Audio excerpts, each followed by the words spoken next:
Chikkodi hotel ಬೇಕರಿಗಳ ಮೇಲೆ ಭರ್ಜರಿ ದಾಳಿ.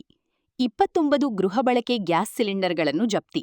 ಪಟ್ಟಣದ ವಿವಿಧ ಹೋಟೆಲ್ಗಳು, ಡಾಬಾಗಳು ಹಾಗೂ ಬೇಕರಿಗಳಲ್ಲಿ ಗೃಹಬಳಕೆ ಗ್ಯಾಸ್ ಸಿಲಿಂಡರ್ಗಳನ್ನು ವಾಣಿಜ್ಯ ಉದ್ದೇಶಕ್ಕೆ ಅಕ್ರಮವಾಗಿ ಬಳಸುತ್ತಿರುವ ಕುರಿತು ಅಧಿಕಾರಿಗಳು ಶುಕ್ರವಾರ ಭರ್ಜರಿ ತಪಾಸಣೆ ನಡೆಸಿದರು.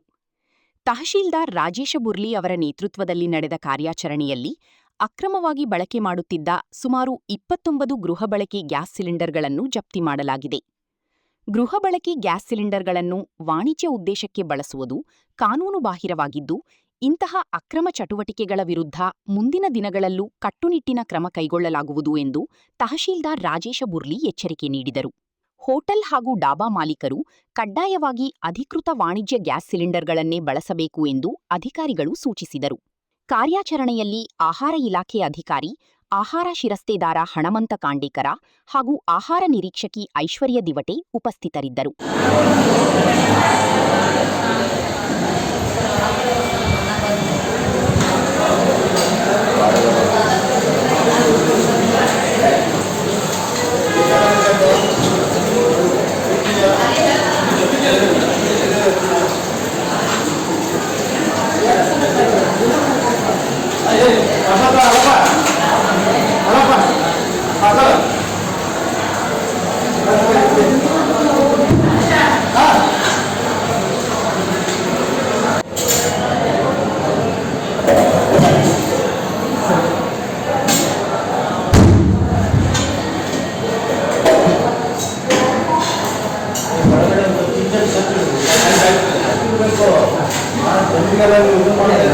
ಸ್ವಚ್ಛತೆ